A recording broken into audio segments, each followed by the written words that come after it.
Monsieur Coquerel. Chers collègues, Monsieur le Président, Monsieur le Ministre, dans ce texte, les uns essaient de nous faire croire que finalement, il ne va pas très loin, il n'a rien dans l'état d'urgence, et d'autres qu'au contraire, par certaines mesures, il permet finalement d'éviter de voter l'état d'urgence tous les 4 jeudis du mois. Bien.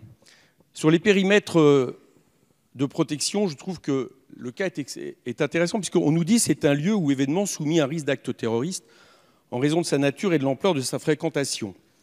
On admettra que c'est une vaste définition et les collègues qui nous expliquent que c'est seulement pour un mois, je vous fais remarquer qu'il est écrit dans le texte que ça sera renouvelable autant de fois que nécessaire. Alors j'ai entendu Monsieur le ministre nous dire mais comment pourrait-on refuser que des actes culturels et sportifs ne soient pas soumis à contrôle? Mais je répéterai à Monsieur le ministre qu'en dehors de l'état d'urgence, et c'est souvent vrai de mesures qui sont dans cette loi, bien évidemment des actes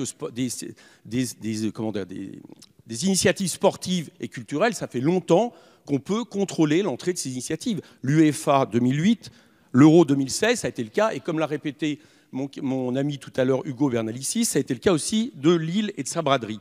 Alors, posons-nous la question, qu'est-ce qui, l'année dernière, a été le plus victime des questions d'état d'urgence par rapport à des manifestations?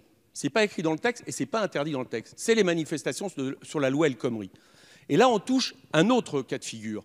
Ces manifestations sur la loi El Khomri, je vous rappelle que Amnesty International a estimé que la France sortait au niveau constitutionnel du droit de manifester tant elle s'était passée dans une situation absolument anormale. Et moi, ce que je dis, c'est qu'en réalité, à travers ce texte, et c'est aussi vrai sur l'immigration, on traite de bien d'autres cas que la question du terrorisme et on donne dans les mains d'un gouvernement le soin, en réalité, non pas de lutter contre le terrorisme, mais de lutter contre tout ce qui les gêne, y compris à un moment donné un mouvement social.